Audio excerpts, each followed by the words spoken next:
Assalamualaikum warahmatullahi wabarakatuh. Selamat pagi anak-anak. Bagaimanakah kabar kalian? Alhamdulillah kita dapat berjumpa kembali dalam pembelajaran daring kali ini. Walaupun kita belajar dengan daring, kita harus tetap semangat dan jangan lupa kalian juga harus jaga kesehatan di masa pandemi COVID-19 yang belum selesai-selesai ini. Dalam pertemuan kita kali ini, kita akan membahas tentang perkembangan kebudayaan Islam pada masa dinasti Umayyah.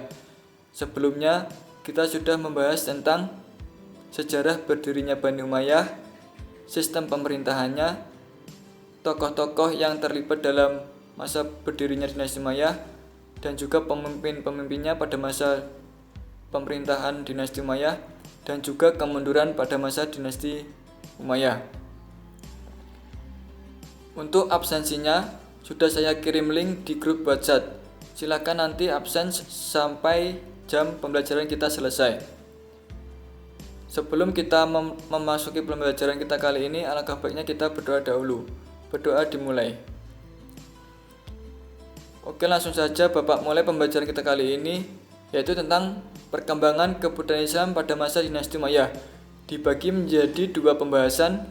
Yang pertama, pengembangan kebudayaan Islam pada masa dinasti Umayyah yang kita bahas kali ini, dan ilmuwan muslim dan perannya di masa dinasti Umayyah yang akan kita bahas minggu depan.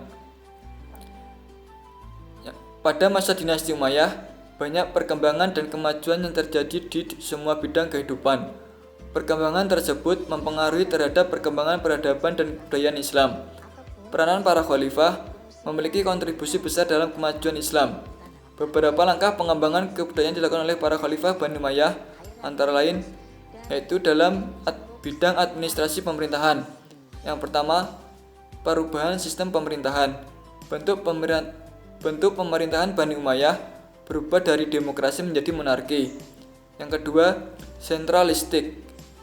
Bani Umayyah menerapkan konfederasi provinsi dalam menangani provinsi yang ada. Muawiyah menggabung beberapa wilayah menjadi satu provinsi. Setiap gubernur memilih amir atau pemimpin. Pemimpin bertanggung jawab kepada semua para khalifah. Yang ketiga yaitu administrasi pemerintahan. Yang pertama, Diwan Rasail. Departemen ini mengurus surat-surat negara kepada gubernur dan pegawai di berbagai wilayah. Yang kedua, Diwan Khoroj. Departemen ini mengurus tentang perpajakan, dikepalai oleh Sohibul Khoroj yang bertanggung jawab langsung kepada khalifah. Yang ketiga, Diwan Jun. Departemen ini mengurus tentang ketentaraan negara. Ada juga yang menyebut dengan Departemen Perperangan. Yang keempat, Diwan Khatam. Departemen ini disebut juga Departemen Pencatat. Setiap peraturan yang dikeluarkan disalin pada sebuah register, kemudian disegel dan dikirim ke berbagai wilayah. Yang keempat yaitu lambang negara. Muawiyah menetapkan bendera merah sebagai lambang negara, di mana sebelumnya pada masa Khulafaur Rasyidin belum ada. Bendera merah ini menjadi ciri khas Daulah Bani Umayyah. Yang kelima, bahasa resmi. Administrasi pemerintahan pada masa pemerintahan Khalifah Abdul Malik bin Marwan, bahasa Arab dijadikan bahasa resmi administrasi pemerintahan. Yang kedua yaitu dalam bidang sosial kemasyarakatan. Yang pertama, kebijakannya yaitu panti sosial. Penyandang cacat ketika Walid bin Abdul Malik menjadi khalifah, beliau menyediakan pelayanan khusus.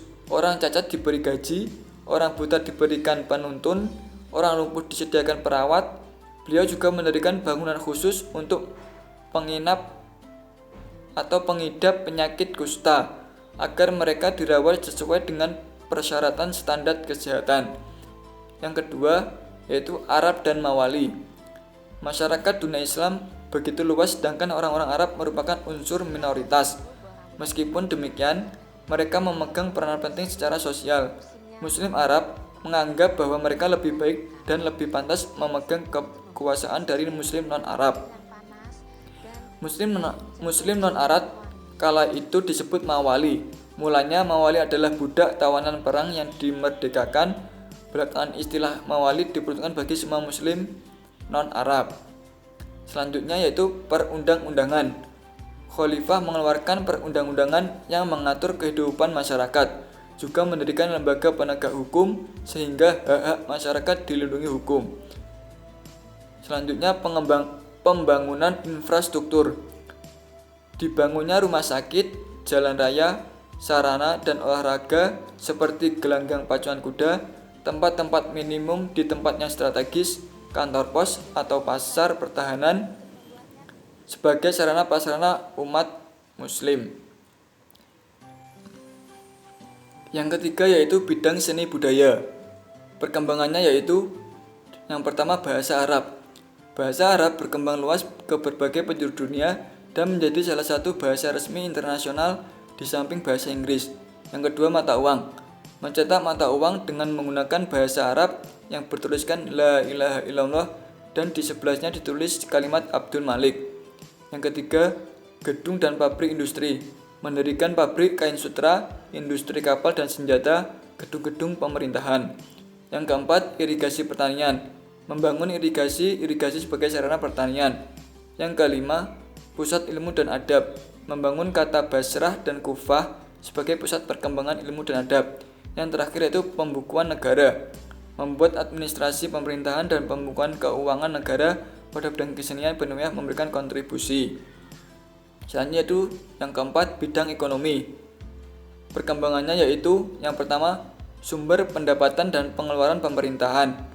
Pada masa Umar bin Abdul Aziz, pajak non-muslim dikurangi, sedangkan jizyah bagi muslim dihentikan, sehingga kebijakan ini mendorong non-muslim untuk memeluk agama Islam. Yang kedua, mata uang. Pada masa Abdul Malik, mata uang kaum muslimin dicetak secara teratur. Pembayaran diatur dengan menggunakan mata uang ini. Meskipun pada masa Umar bin Khattab sudah ada mata uang, namun belum begitu teratur. Yang ketiga yaitu organisasi keuangan. Keuangan terpusat pada Baitul Mal yang asalnya diperoleh dari pajak tanah perorangan bagi non-muslim. Percetakan uang dilakukan pada masa Khalifah Abdul Malik bin Marwan. Yang kelima yaitu dalam bidang pendidikan. Pada masa Bani Umayyah tidak terlalu memperhatikan bidang pendidikan karena mereka fokus dalam bidang politik. Meskipun demikian, Bani Umayyah memberikan andil bagi pengembangan ilmu-ilmu agama Islam. Daulah Umayyah menyediakan tempat-tempat pendidikan antara lain. Yang pertama itu kutab. Kutab merupakan tempat anak-anak belajar, menulis dan membaca, menghafal Al-Quran, serta belajar pokok-pokok ajaran Islam. Yang kedua itu mendirikan masjid. Pendidikan di masjid merupakan lanjutan dari kutab. Pendidikan di masjid terdiri dari dua tingkat. Yang pertama yaitu tingkat menengah diajar oleh guru yang biasa saja. Yang kedua, tingkat tinggi yang diajar oleh ulama yang dalam ilmunya dan masyhur kealimannya. Selanjutnya, Arabisasi. Gerakan penerjemah ke dalam bahasa Arab atau disebut Arabisasi buku. Pada masa Marwan gencar dilakukan. Yang memerintahkan untuk menerjemahkan buku-buku yang berbahasa Yunani, Syria, Sanskerta dan bahasa lainnya ke dalam bahasa Arab. Selanjutnya itu mendirikan Baitul Hikmah. Baitul Hikmah merupakan gedung pusat kajian dan perpustakaan. Perhatian serta pelestarian berbagai sarana dan aktivitas di gedung ini terus menjadi perhatian dalam perjalanan Daulah Bani Umayyah hingga masa Marwan. Yang terakhir yaitu dalam bidang politik dan militer. Perkembangan atau prestasi pada bidang politik militer yaitu dengan terbentuknya 5 lembaga pemerintahan, antara lain itu lembaga politik atau An-Nizam Asy-Syiyasi. Pada masa dinasti Umayyah menerapkan organisasi politik yang terdiri dari jabatan khalifah sebagai kepala negara, wizarah sebagai kementerian, kitabah sebagai kesekretariatan, dan hijabah sebagai pengawal pribadi khalifah. Yang kedua yaitu lembaga keuangan atau An-Nizam Al-Mali. Dinasti Bani Umayyah mempertahankan pengelolaan Baitul Mal, baik pemasukan maupun pengeluaran. Sumber pemasukan Baitul Mal diperoleh dari hasil pajak penghasilan tanah pertanian disebut kharaj dan pajak individu bagi masyarakat muslim disebut jizyah. Yang ketiga itu lembaga tata usaha atau An-Nizam Al-Idari. Pada masa dinasti Umayyah membagi wilayah kekuasaan antara pemerintahan pusat dan daerah. Pemerintahan pusat dipimpin oleh khalifah, sedangkan daerah dipimpin oleh gubernur yang disebut wali. Untuk pelaksanaan tata negara yang teratur, Bani Umayyah mendirikan beberapa departemen antara lain Diwan Al-Kharaj atau Departemen Pajak, Diwan Al-Rasail atau Departemen Pos atau Persuratan, Diwan Al-Mustaghwilat atau Departemen Kepentingan Umum, dan Diwan Al-Khotim atau Departemen Pengarsipan. Yang keempat yaitu Lembaga Kehakiman atau An-Nizam Al-Qadi. Pada masa dinasti Umayyah memisahkan kekuasaan eksekutif atau pemerintahan dan yudikatif atau pengadilan, di mana pelaksanaan kekuasaan yudikatif terbagi menjadi 3 yaitu Al-Qadha atau hakim masalah negara, Al-Hizbah atau hakim perkara pidana, dan An-Nazar fil Al-Madlalim atau mahkamah tinggi atau banding. Yang terakhir yaitu Lembaga Ketentaraan atau An-Nizam Al-Harbi. Lembaga ketentaraan sudah ada sejak Khulafaur Rasyidin. Perbedaannya pada rekrutmen personilnya. Di mana masa Khulafaur Rasyidin setiap orang boleh menjadi tentara, sedangkan pada masa dinasti Umayyah hanya diberikan kepada orang-orang Arab. Ya, itulah sedikit penjelasan yang sudah Bapak sampaikan. Selanjutnya apakah ada pertanyaan? Kalau tidak ada, langsung saja saya akan memberikan tugas. Tugas kali ini yaitu tugas kelompok yang terdiri dari 3 anak setiap kelompoknya. Tugasnya yaitu mencari bukti-bukti dari perkembangan Islam pada masa dinasti Umayyah. Contohnya yaitu pembangunan masjid. Kalian harus mencari masjid yang didirikan oleh Bani Umayyah dan dijelaskan siapa pendirinya dan masjid itu masjid apa namanya.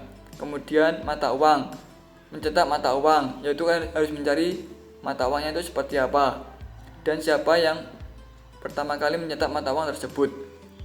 Harus diberi penjelasan. Apakah sudah jelas tugasnya? Kalau belum jelas nanti bisa langsung saja tanya melalui WA ke Bapak langsung. Ya, saya rasa pertemuan kita kali ini sudah cukup. Sebelum kita mengakhiri pembelajaran kali ini, alangkah baiknya kita berdoa dahulu. Berdoa dimulai. Terima kasih atas perhatiannya. Wassalamualaikum warahmatullahi wabarakatuh.